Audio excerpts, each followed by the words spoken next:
তৈরি হচ্ছে কুষ্টিয়ার 200 বছরের পুরাতন ঐতিহ্য এবং ফকির লালন শাহ এর গানে জায়গা পাওয়া সেই ভাই ভাই তিলের খাজা বা প্রেম তিলের খাজা। কুষ্টিয়ার লালন ফকির এই তিলের খাজাকে বলে গেছেন, হায় রে মজা তিলের খাজা, খেয়ে দেখলি না মন কেমন মজা।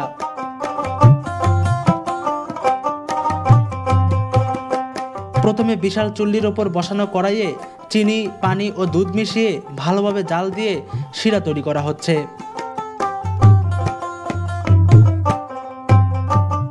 তারপর এটিকে একটি প্লেটে বসিয়ে কিছুক্ষণ ঠান্ডা করে একটি লাঠির উপর ঝুলিয়ে এভাবেই টেনে টেনে লম্বা আর পাতলা করা হচ্ছে।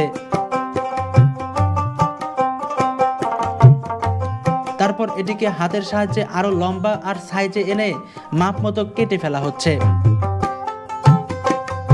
তারপর এর সাথে তিল মেশালেই হয়ে যাচ্ছে কুষ্টিয়ার বিখ্যাত তিলের খাজা, যেটি রাস্তাঘাট সহ বিভিন্ন জায়গায় ফেরি করে বিক্রি করা হয়ে থাকে।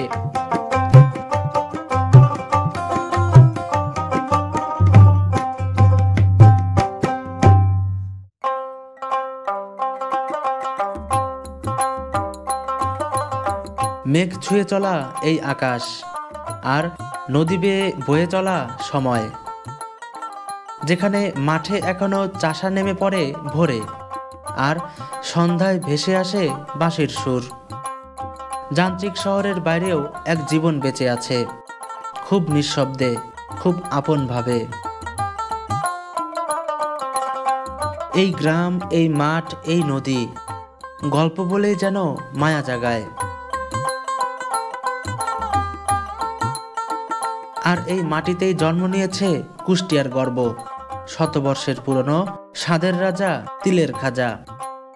চলুন ঘুরে দেখা যাক সেই খাজার জন্মস্থান, যেখানে প্রতিটি মিষ্টতার পেছনে লুকিয়ে আছে এক জীবনের সংগ্রাম।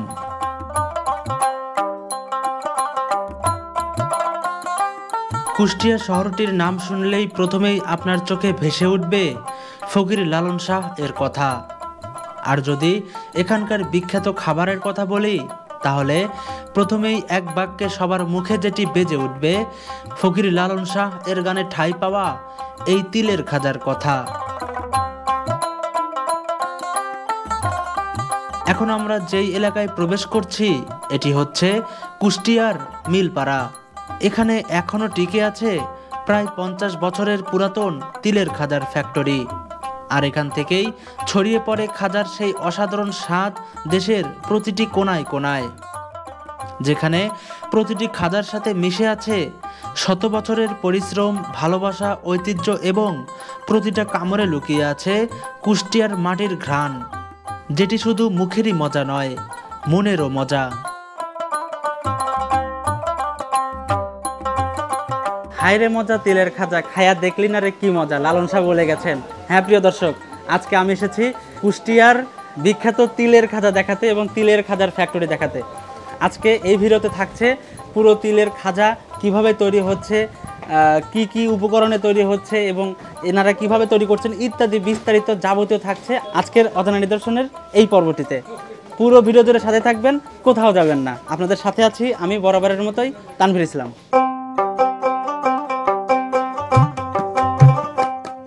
কারখানার ভেতরে প্রবেশ করতেই দেখতে পেলাম প্রচুর ব্যস্ততা।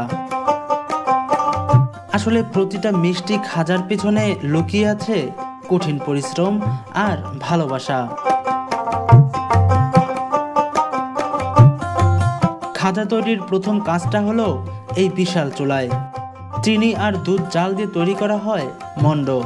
একটা নির্দিষ্ট ঘনত্ব না আসা পর্যন্ত চলে এই কাজ।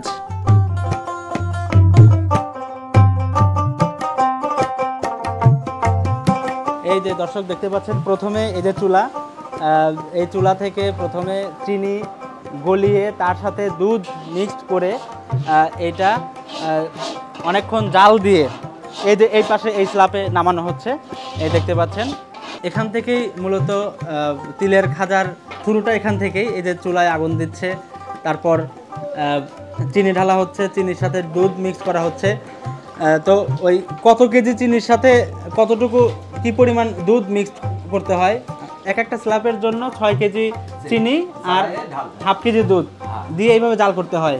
কতক্ষণ জাল করতে হয় এইভাবে? 10-15 মিনিটের ভিতরে হয়।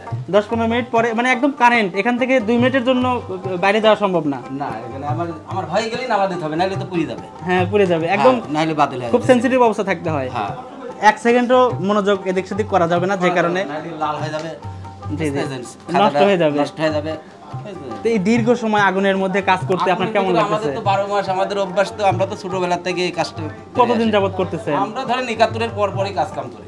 তাই? হ্যাঁ, ছোটবেলা থেকে আমরা হেল্পারি করতে। কেমন লাগে যখন এই যে দূর দূরান্ত থেকে এখানে আর মানুষজন আসে, এসে আপনাদের প্রশংসা করে, কেমন লাগে এটা?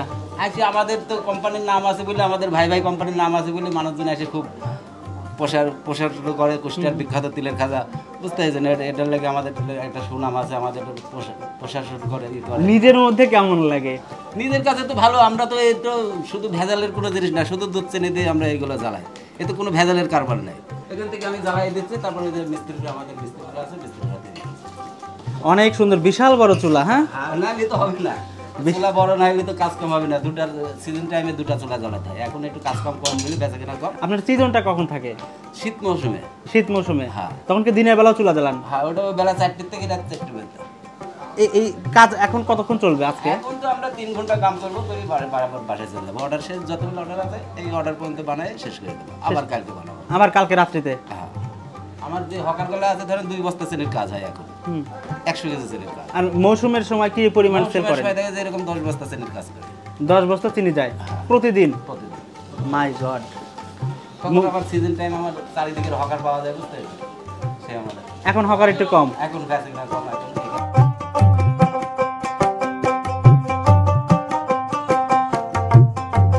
এরপর আসে সবচেয়ে নিপুণ অংশ, মন্ড টানা। এই টানাটানির খেলা সহজ মনে হলেও বছরের পর বছর অভিজ্ঞতা ছাড়া অসম্ভব। মন্ডে যত বেশি টান পড়বে, খাজা ততই নরম ও সুস্বাদু হবে।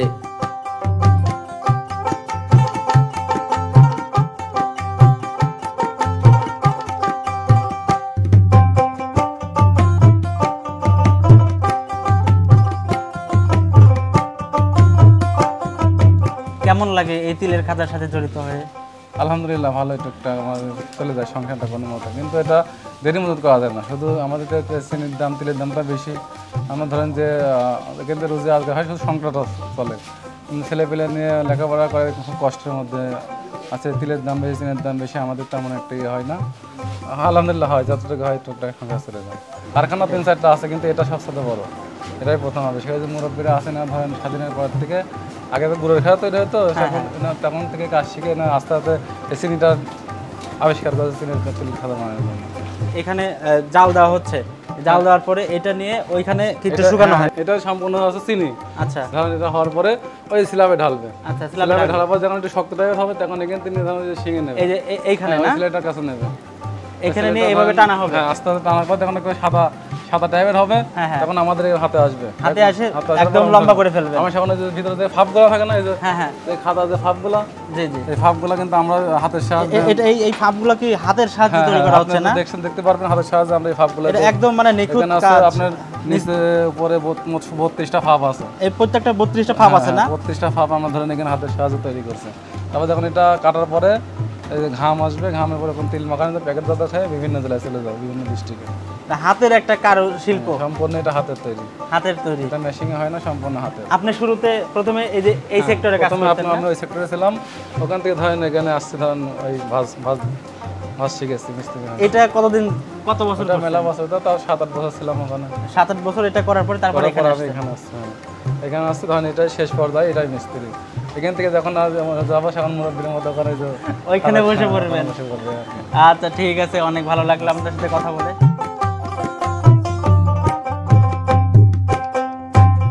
মন্ড যখন একেবারে প্রস্তুত হয়, তখন প্রতিটা খাজা কাটা হয় নির্দিষ্ট মাপে, যেন স্বাদে ভারসাম্য থাকে, আর দেখতে হয় ঠিক যেন সাদা সোনার টুকরো। আর সবশেষে এটিতে ছড়িয়ে দেওয়া হয় খোসা ছাড়ানো সোনালি তিল। এই তিলই তো তিলের খাজার মূল স্বাদ।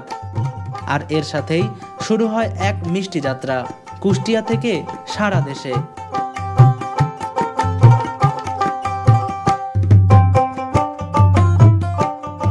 ভাই ভাই খাজা আমরা 1975 সালের থেকে শুরু করছি।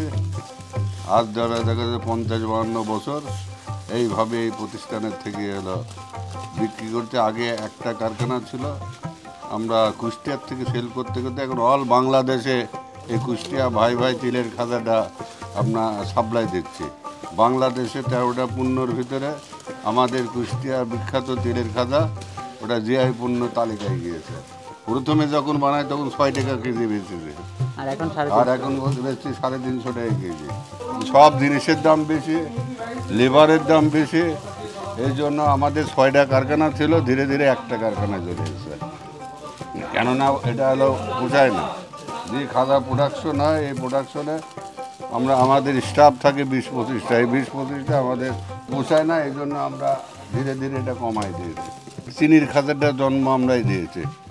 আর গুড়ের খাজাটা আগে হলো একটা সম্প্রদায় আছে, তারা হলো গুড়ের খাজাটা বানাতো, আমরা দেখছি ওটা পাকিস্তান আমলে। হ্যাঁ, তারপরে ওদের কাছ থেকে আমরা কিছু শিখি অভিজ্ঞতা করেছিলাম। এই অভিজ্ঞতার পরে ওনারা দেশ রাইডের পরে যখন এই দেশ থেকে চলে গেল তখন আমরা শুরু করলাম এই কাজ গুড়ের খাজা। তখন এই গুড়টা দেখা যায় 1980 সাল পর্যন্ত গুড়ের খাজা বানাইছে। তাহলে গুড়ের 80 সাল পর্যন্ত বানানোর পরে গুড়টা খাজাল হয়ে গেল, আর ভালো গুড় পাওয়া যায় না। সেই জন্য আমাদের খাজা বানানো খুব কষ্ট হতো। তারপরে আমরা আমাদের অভিজ্ঞতায় এই চিনি দিয়ে দেখা যাচ্ছে যে প্রথমে চিনি খাজা বানাতে যায়, বহুত লস খেয়েছে। এই খাজাটা তাকে আনতে পারি না, তবে ধীরে ধীরে ধীরে ধীরে দেখা যাচ্ছে যে আমাদের একটা নিয়ন্ত্রণে আসলো, আসার পরে এখন কোনো সমস্যা হয় না।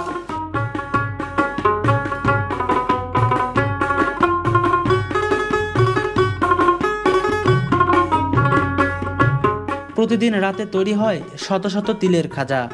সকাল হতেই ছড়িয়ে পড়ে দেশের নানা প্রান্তে, কারো ট্রেনের সফরে, কারো হাটের ভেতরে, কিংবা কোনো প্রিয়জনের কাছে পৌঁছতে।